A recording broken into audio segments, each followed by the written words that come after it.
Hi, I'm Carolina, And I'm Amanda. and we both own Buddhi Yoga in La Jolla, California, and this is our fifth podcast.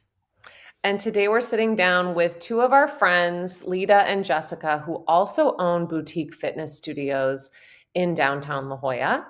And we are all just discussing how business has been over the last few years and talking about the best ways our students, community, and ourselves as owners can support these businesses and keep them thriving. All right, so we're going to welcome them on in a second. Stay tuned. Hi, everyone. Welcome to Buddhi Babble, our podcast. I'm Carolina, I'm Amanda. and today's podcast, we have two guests. We're going to be talking about boutique fitness studios and how you can support them. So Leida owns Edge Cycle in downtown La Jolla, and Jessica owns Pilates Plus also in downtown La Jolla. So we're all female business owners, and we all own places in the same little neighborhood in La Jolla, California, which is part of San Diego. So Jess, let's start with you. Just tell us about your place, how long you've had it, and all that good stuff. Okay. I've had Pilates Plus since 2009, so 14 years. Wow, good job. Thanks. We've grown. We were next door in the space for the first 5 years, and then we moved two spaces down to a much larger space. We're in about 2,500 square feet. We now have 14 machines and a privates room. And yeah, so we used to have 8 machines, and then we expanded into adding spin at one point. Got rid of that. Wasn't my thing. And then yeah, so we just added more machines. So we have 14 now. Awesome. Yeah. And do you own it by yourself? Do you have a partner or anything like that? Or it's Own it by myself. Legree itself is it's an affiliation. So some people think it's a franchise. It's not a franchise. Legree is just the workout done on specialty machines called megaformers. So they're kind of like beefed up reformers of the traditional Pilates world. And then I was the first to open a Legree studio in San Diego, so 14 years ago. So I want to say now there's probably 6 in San Diego, but at the time when I opened, there were 10 in LA and maybe 2 out of state. So I was one of the first to open. So Oh, I didn't know that. Yeah. Cool. nice. Super cool. Yeah. That's a long time too. Congratulations on Thanks. making it that long. Thank you. Leida, can you tell us a little bit about your place? Yeah, so we actually started in 2018 in East Village, just about a year and some change right before the pandemic hit. We then sort of relocated our bikes into Eastlake temporarily as we sort of pivoted to decide what else we were going to do from there. We are now in La Jolla. We're hitting our year mark actually in a week. So we'll be in La Jolla for a year now. We're still in Eastlake. We're actually looking to continue expanding that location. And yeah, we're kind of new in the neighborhood. We're the new kids on the block. Well, we needed a spin studio. I feel like we don't have one, right? I know. Right. So Spark left during the pandemic. She's doing amazing in Liberty Station. And so that space sat vacant for about 2 years until we decided to give it a shot and see if we could make it something. Nice. Yeah. And then we have Buddhi Yoga, and we've had Buddhi Yoga for 9 years now. I think this is going into our 9th year. Wow. Me and Amanda have been teaching yoga in La Jolla for over 15 years. We were at other studios before that. And yeah, we added our workout flow lift in 2016, and we've just been plugging away. Trucking. Yeah. So our first question for you guys is, what do you love about owning your studio? Start, Jessica? I'll start. Yeah. I love the freedom it provides me as a business owner and the flexibility for not sitting at a desk 9 to 5. I love interacting with the clients. I think wellness industry in general, clients are just pretty awesome. So it's fun being able to engage and work with them. I've had such good luck with instructors as well. So for the most part, they are always wonderful as well. I think anybody wanting to teach and train and like help people, you know, with overall wellness, is huge. So I just love that. And it's brought on so many things over the years, challenges and, feats that it have been challenging, like market things that you don't know necessarily that you have to learn to know, and get to. So it's fun. It's like constantly learning. So it's fun. Yeah. What about you, Leida? So we're newer, obviously, to this community, but I love the new friendships that I've made. I'm actually new to San Diego, fairly new. I've only been here for about 5 years.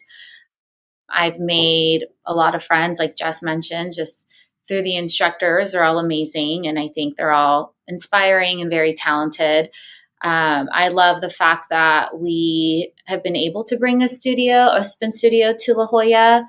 I think it was definitely needed. We're a small community in the village, and so we don't have too many options. And so I think bringing that to the community felt really good on my end. I also love spin myself, so having something down the street was amazing.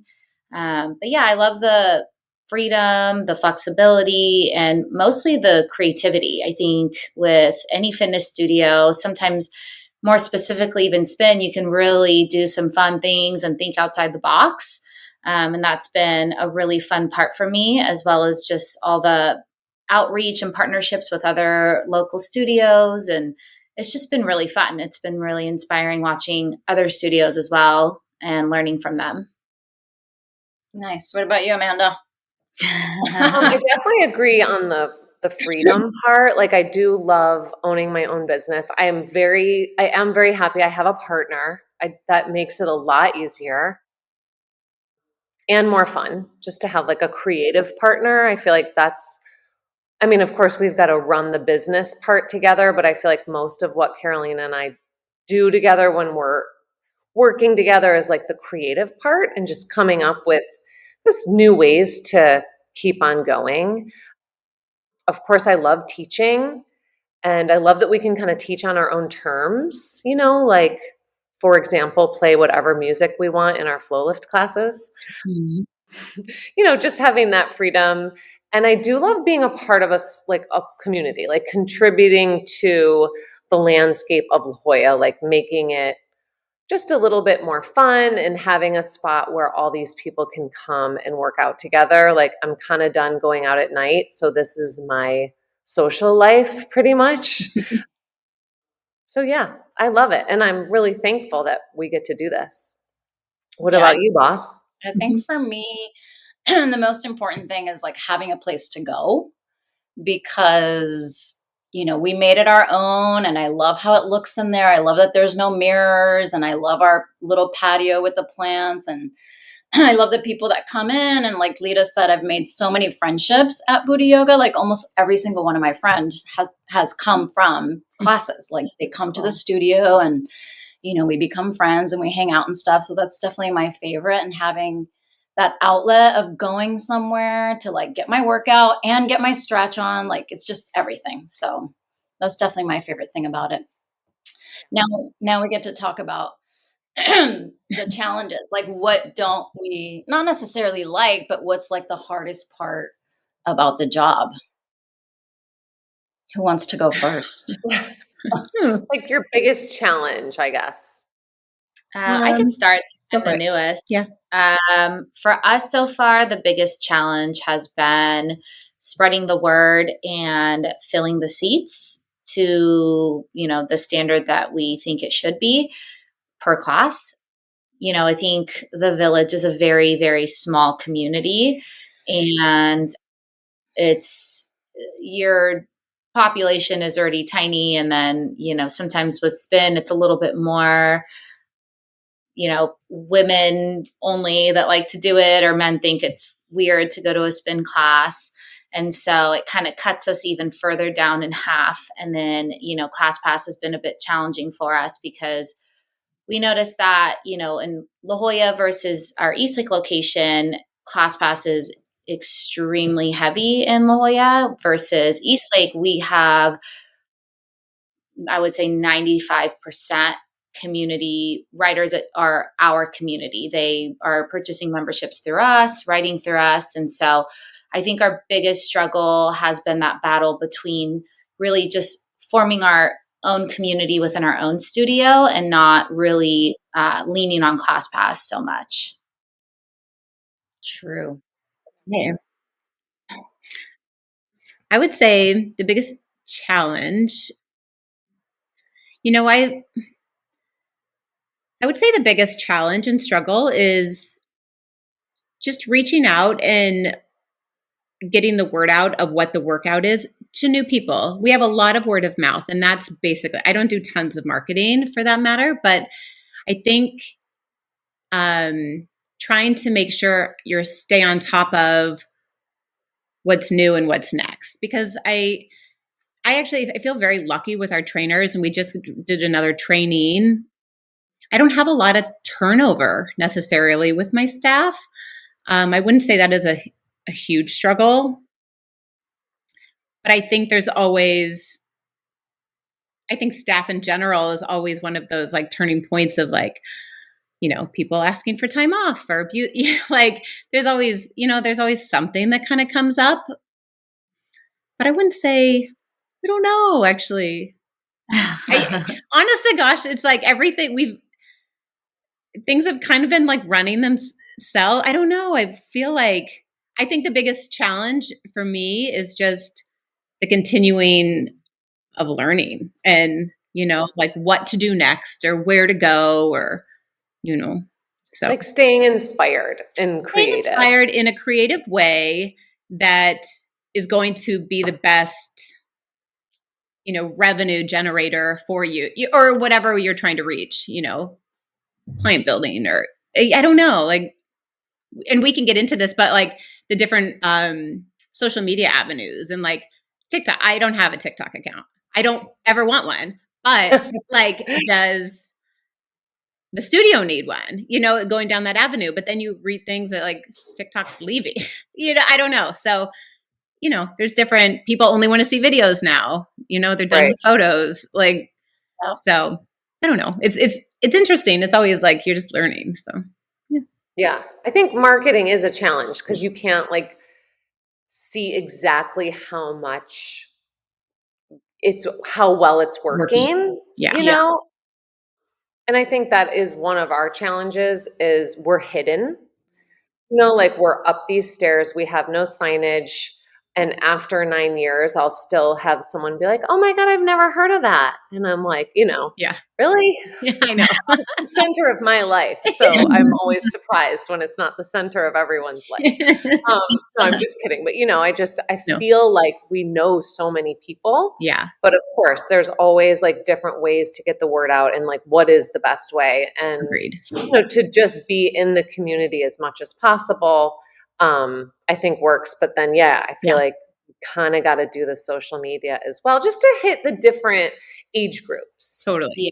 I play a lot of tennis though right now. And it's like, I will talk to some of these women or they'll ask me what I do and, and they're like, oh, where is that again? Or like, and it's like, oh, and I don't expect everybody to know, but it's like, if you've been around the village, like, I'm sure you've seen something, right? Like I'm sure I don't know. So anyway, it's funny. Totally. And women who play tennis, they just want to play tennis. Yes. They don't really want to do anything else. That's so true. I never think about that, but it's so true. It's so true. Very true. I think that's our biggest challenge from my perspective is just, I want everybody to know we're here. And how do you pull that off? Yeah. Right. I think for me, like the biggest challenge has been getting used to how things are now versus how they were. Like in 2019, I feel like we didn't have to do that much to do well. Yeah. And now it's like all the stuff we were doing doesn't work anymore. Like Right. people have changed, I feel like. Like, I don't think they care as much about the social aspect of going to a studio. They don't care as much about like going to a place where there's other people there. And like, they got so used to being at home. They don't want to leave their house. They don't want to spend any money on fitness. Like everyone's just kind of used to doing this like free online stuff. I don't know. It's been so challenging for me to like figure out like what else can we do to try to get people in the door. So just that part of it has been really challenging for me, and like, you know, staying motivated through all that. Like, I don't know. It's just been not giving up. Are you still experiencing that, like a lull from? Oh my God, yes. Yeah. 100%. Like all these people we thought we were gonna get back, never came back. And have you reached out to them? We'll run into them. We've emailed them, and they also like never have a good answer as to why they don't come anymore. They're just like, I don't know. Like, I just haven't been back, you know? And it's like, okay. But when they do come back, they're like, oh my God, I can't believe it took me this long. Like no one's ever bummed that they went to a yoga class or a Pilates class or a spin class. You know what I mean? Like I saw someone that used to come all the time the other day, and she's exactly like Carolina said, like, I don't know why I haven't been back. Like, I just like to be in my house. Oh, okay. So yeah, that's definitely been challenging also. Like, do you guys feel like your businesses have changed over the last couple of years? Or I guess you have a limited amount of... Yeah, I know. I'm different in the sense that as far as yoga, I don't know how many people you can fit in a room, probably 40 or... We have pretty much no limit. Like we have 80 people in here before. Mm-hmm. Can you hear my dog at the door? Can you not hear that? I'm so sorry, but it's like she's just staring at me. I put her out there so she like wouldn't do that. Oh my God. Yeah, so we have a limit. We have 14 machines, so it's sort of capped at that. And you know, to be honest, like we're actually busier than we have been in like 3 or 4 years. Like I know it's awesome. It's a great thing to have. So we just did a certification, and so we're actually looking to add more classes. And I want to expand too. I just have to find the right location. That's amazing. Yeah, that's great. Yeah, but we definitely it took a long time, and we still don't have all of the clients back. I would say a lot of the people that we have now they're new, you know, and you know, people we had for years like are still not.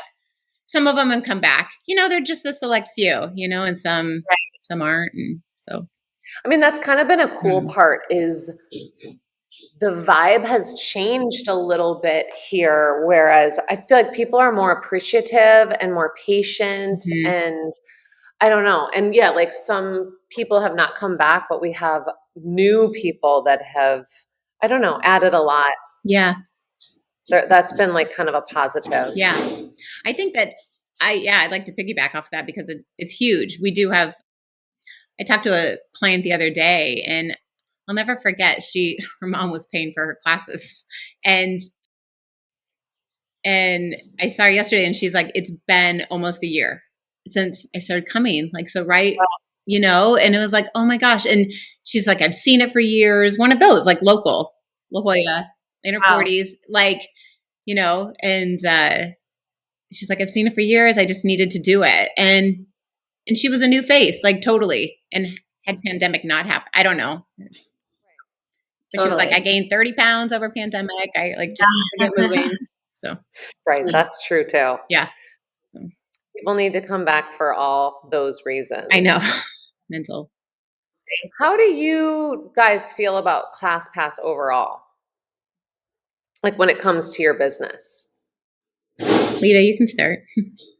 But, you know, for us, the biggest pitfall is I think there is a little bit of a facade with ClassPass really wanting to help the small businesses. I think they've gotten so big now. I think in the beginning, their intent really was to sort of build this platform that would obviously be a great business model for themselves, but also really help the small businesses who needed to sort of fill those extra seats. I think they've grown so big now. Like they started with fitness. They've now tapped into pretty much every business you could think of. Like I see laser treatments on ClassPass now. I'm like, Oh, wow. yeah, totally.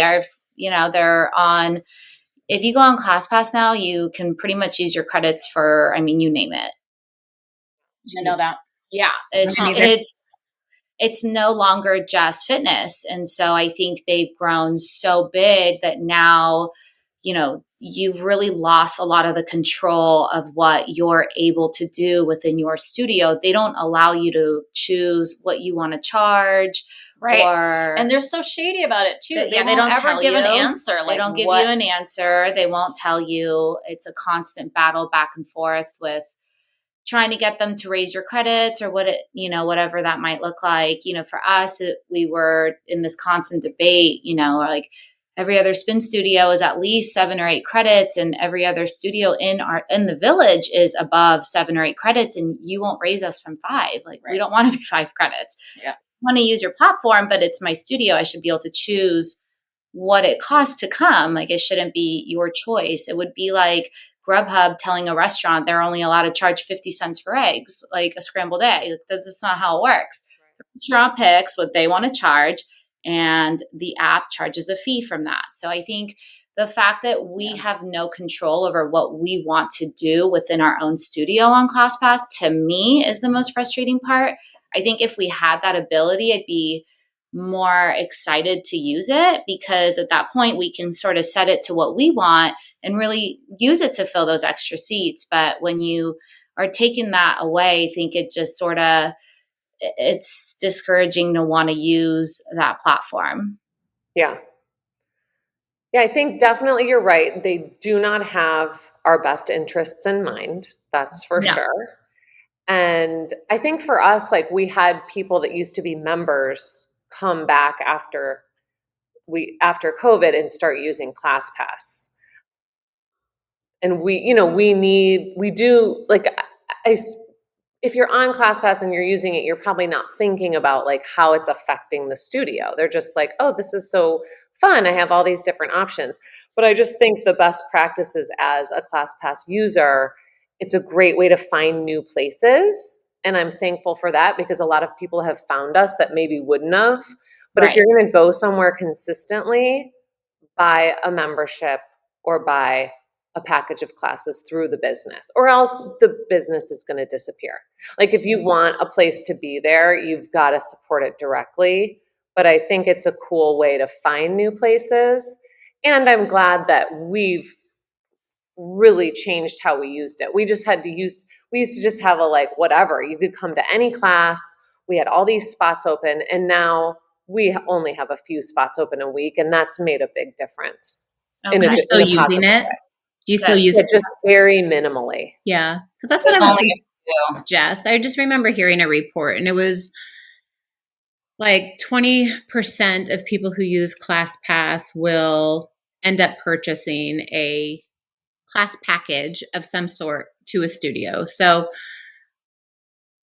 I think if you can limit the number of people who use it, in the space in classes, I think it can be beneficial in the long run, just making overall just being seen more, even being seen on the ClassPass app is definitely another tool for marketing. So, right.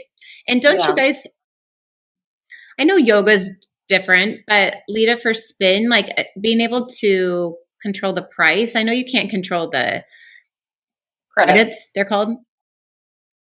But can't you get paid a certain per class or like per person? Nope, they don't. No. I've gone back and forth so much with them. No, they choose that. They choose it. They say that there's, I have emails from them. It's basically says that it's detrimental to their business if, I want to charge X amount per head for writing. or I want, like we charge $24 for a drop-in fee. And, I'm like, okay, so you should be giving us at bare minimum, like 50%, like $12 per writer, but we're getting like $9 per writer, which is, I mean, Yeah, that sounds about like how it's always been. yeah. And then they also run, cause I've asked before too, sometimes some of my classes will all of a sudden be really ClassPass heavy. I'm like, what? And they run these campaigns without telling you, where they'll like make a class for free or something, because they're trying to, test things on their end to see what works and doesn't. But they just do a lot of things, I think, that without informing you, again, going back to not having the control you want over your own studio, and them doing things without asking any permission, changing things around, is just that's the only thing that's incredibly frustrating to me. But, it's one of those double-edged swords with ClassPass. You're kind of stuck. Like, you got to use them because there's so many people who now are on that platform. And it is a great tool to jump around studios, try new places, find new places, all of it. And so you kind of feels like you have to stay on there, but just sort of wish they cared more about their clients than themselves as a corporate. It's also making people like not value like the real worth of a class. They're like, I'm not paying whatever the $24 drop-in or $30 drop-in when I can just go to ClassPass and pay whatever they pay. Like, it's diluted the value of what we do. Yeah. I feel like, and the other hard part is, we don't have control over the ClassPass platform to some level. So if you are a ClassPass writer and you come in, you're like, oh, well, I was late or this or that, or you didn't check me in, or you check whatever it might be, we can't go back into ClassPass and change that. Or if they want to switch to a different class, like, we don't have the ability to I hated that. book That used them to out drive me and book nuts. them in. It's like, hey, we'll check you in and we won't, put you into that class, just walk in. It's just 20 more added steps for us, and that's bad for the teacher, because then the real teacher is not getting paid because they want to switch to another class. So then, exactly. So the person whose class they were checked into gets paid for that writer, and the one, it's just so many more added steps. And then they get frustrated with us that we can't help them, but they don't understand that ClassPass is its own platform. They're not technically like our clientele through our platform. So our hands are tied. We can only do so much with ClassPass writers. Yeah. Yeah, and they're not like a part of the community as much. I mean, I want everyone to feel welcome at our place for sure, but it is that vibe, like can't you just switch me to another class? Like, they kind of really don't understand where we're coming from, and I am glad we use it a lot less. Yeah. It's been great. Good. To cut it way down. It has been great. And Jess, you helped us with that for sure. You have a good, just turning off that smart whatever it's called. Yeah, the smart spot. Taking more control. You gotta turn that off. Gotta turn that off. Yeah, for sure. That helps. Yeah. I still use ClassPass, and I have a set price. So that's why I'm wondering why you don't, or You've been on it for a long time though, I would imagine. Yeah, because we were on it when we were in East Village when it first came out earlier on. Yeah. And then we came off of it during pandemic and all that, and changed locations and all these things. And so, even then they were telling us like, you can set your price, which is what they had told us back then. And then what we were actually getting, like, we said, okay, well, we want it to be X amount. Yeah. But what we're actually getting was not that. So if you really do look at your total sales, and next to it, it'll say, number of users for the month, and you just divide that up to see what your average cost per writer is.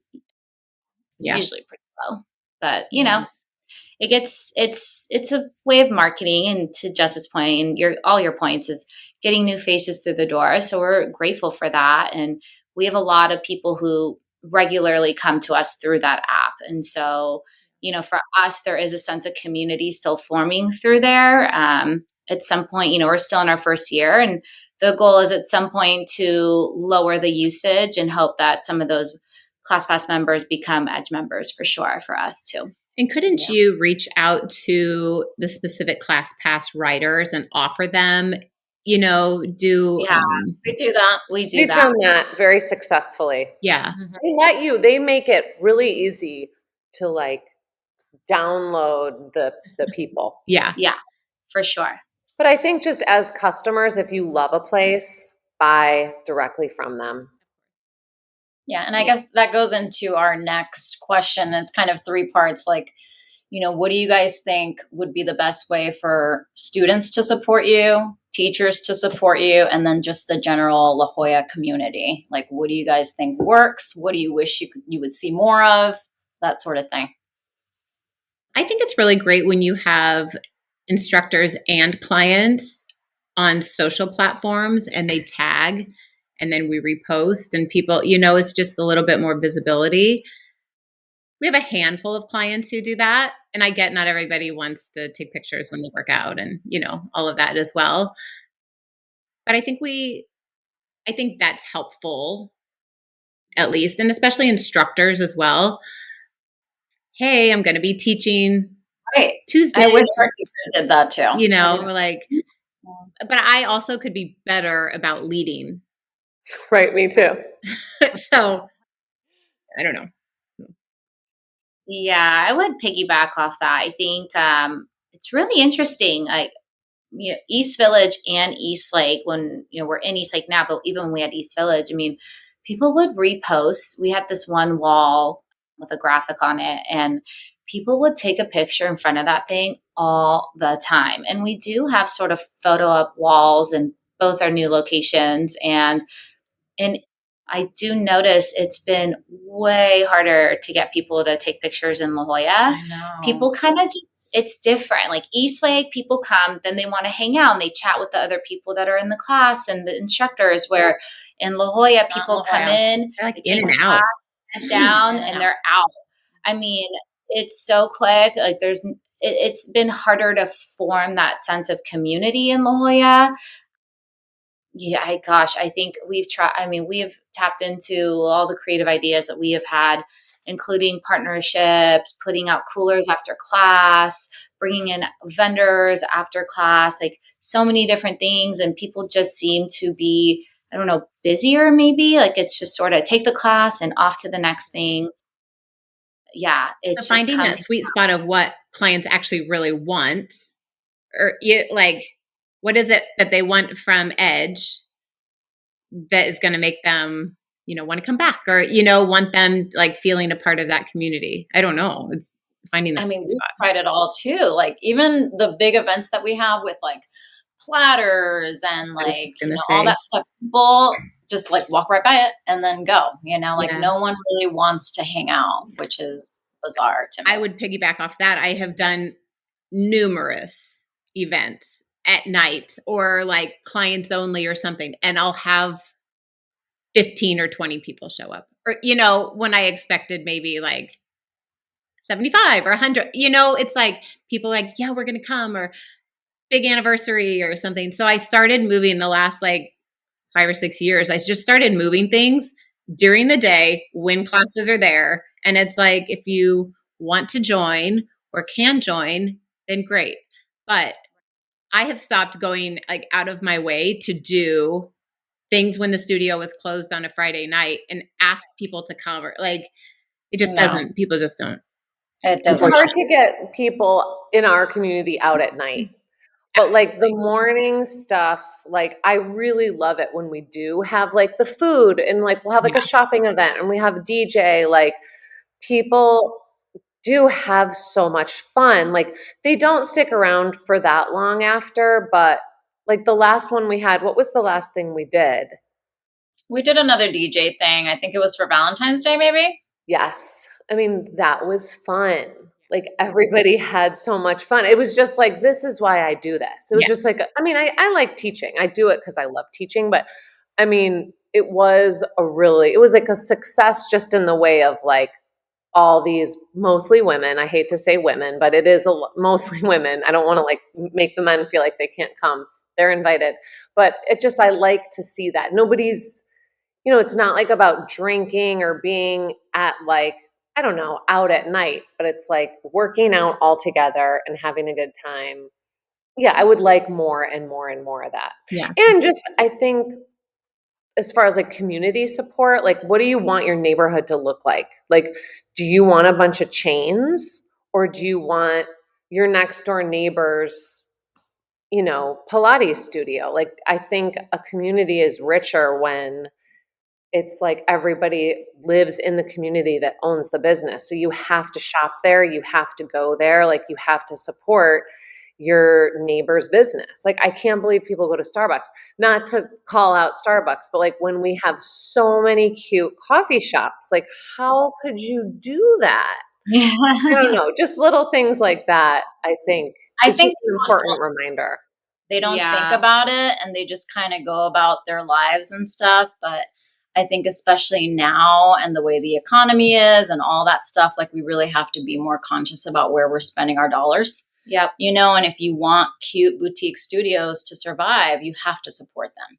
And I think it boils down to not just the studio owners, but the students who love the places, Yeah. the Yeah. teachers who teach there. Like, it's kind of hit or miss when you post stuff, but again, it's all about visibility. So if like every single one of our teachers posted, hey, this week I'm going to be at Buddhi this date or whatever, that would be huge, huge help just to kind of get, your name out there in other people's feeds. Mhm.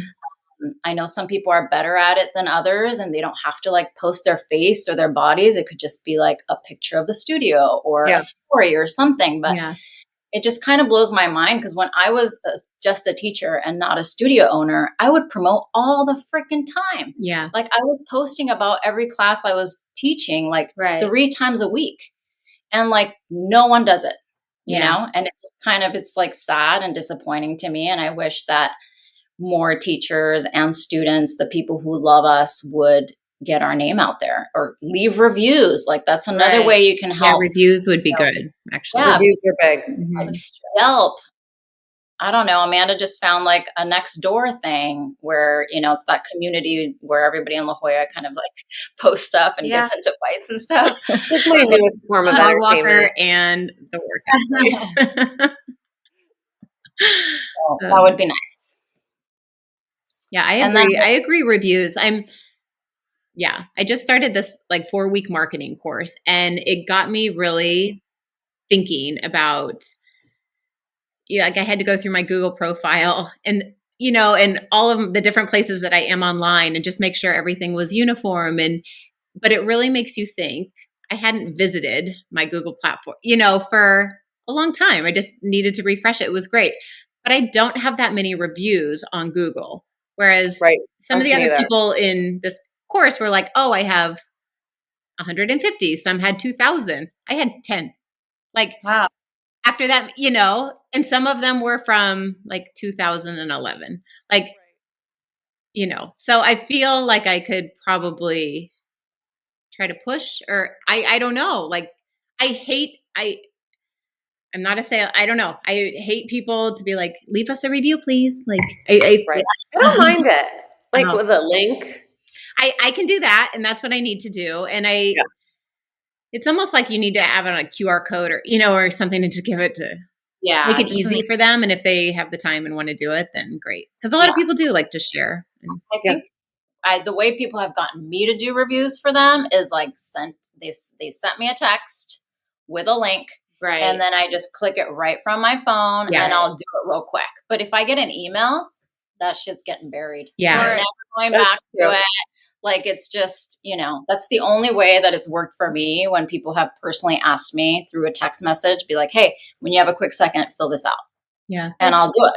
Or coming up with like a marketing strategy within your studio of leave a Yelp review, with a QR code on your desk and enter to win like 3 free classes, like Yeah. raffle, Yeah. something that gives them some incentive Okay. of wanting to do it because they're doing good to you, and they could enter to win something or some sort of Exactly. challenge. True. Okay. And then the last question we had for you guys, if you had any special events or promotions that you want to talk about, get the word out. Mm. Let's see your new marketing skills. Yeah, I Jessica. guess. What do you got going on? Jess, you can go first. Well, what I was actually telling you, it's not so much a special, but it's good for, I guess, people watching. We are switching platforms from MindBody over to a new software called Jolla. And Jolla's interface and communication with clients is going to be a breeze and so much better. You can customize everything, text messages and emails that go out super quick. Yeah. So you can easily add a link to have them sign a waiver if they need to, or to leave a review. There's all these great features. So That's cool. Looking forward to doing that. We always still have our just first time clients. First class is $15. First month is $149. And then with this new platform, I really like that they can do, it's very easy to interface promotion. So if you wanted to do a 3-month unlimited, you can make that first month or last month a discount. You can bring some friends, whatever. So I think that's something to look forward to, but I haven't done anything with that yet. But yeah, so that's just new for us right now. And we're launching that May 18th is the migration day. So next month. And one more time, what's your studio? Pilates Plus La Jolla. Yes. What about you, Leida? We just started doing this every third Friday of the month. We do a flash sale. So instead of doing coming up with ideas for the whole month or whatnot, we just do a flash sale, something to get our community to sort of keep eyes on. It's our second month doing it. And it seems like every month it picks up a little more with how quickly the sales go, because we do a limited quantity. So we'll do, let's say, 3 rides for $55, but there's only 20 of them. So you gotta sort of keep your eyes on it. It's the same time every third Friday of the month and snatch a deal. So we just started that. We also do DJ rides every Wednesday and Sunday in La Jolla, and every Thursday in Eastlake. DJ Kino, he's our guy. Love that guy. We borrow your guy. Him. Thank you. Yeah, he's amazing. So we have that. Those are just regular dates for him. And then we do other events and stuff throughout the months, like always, just dual rides and any holiday, anything. We're always trying to think outside the box to come up with fun ways to intermix other ideas into our spin room. So, yeah. For us, for Buddhi Yoga, we have a big Mother's Day event. It's the Friday before Mother's Day. And we're going to have DJ Kino. So he's going to be DJing the 8:45 flow lift with Aaron and the 9:45 vinyasa with me. And then Corey from the Juiciest Fruit is going to have one of her amazing platters. Nice. We're having 20% off the boutique. And is that it? Did I miss it? Annie, we're having a trunk show, fine jewelry. So if you want some gold, girls, or diamonds. Gold and diamonds. Yeah. And Carolina's teaching an inversions workshop this Saturday, if I get this podcast up in time. Sunday at 1. Well, thank you girls so much. Again, it's Leida from Edge Cycle and Jessica from Pilates Plus. And you know us, Amanda and Carolina from Buddhi Yoga. It's been really nice talking to you guys. It's also nice being able to just talk honestly with each other about our businesses. I feel like it's really, really great just to have other women to talk to that are in the same business. So for sure. I agree. Thanks for always being available. Yes, thanks for having us. Thanks for inviting us. Yeah. And of course, thank you to all of our students in our community. We love you. And hopefully you learned something about how we can all support each other and keep the village cute and interesting. And fun. All right. See you guys next time. Hey guys. Thank you, ladies. Bye. Well, that was really fun talking to them. It was kind of nice to hear that they have similar struggles as we do. And I think we collectively came up with ideas on how we can support each other better and, make sure that we're all doing well and still having fun. Definitely.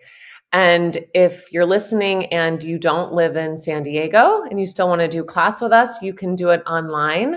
You can do yoga with us at yourbooty.com and do our workout flow lift on flowliftfitness.com. And when you sign up, you get access to both sites. And you can also choose the live stream option and do class right along with us at Buddhi Yoga. Thank you Thanks for so much. listening. We'll see you next time. Bye.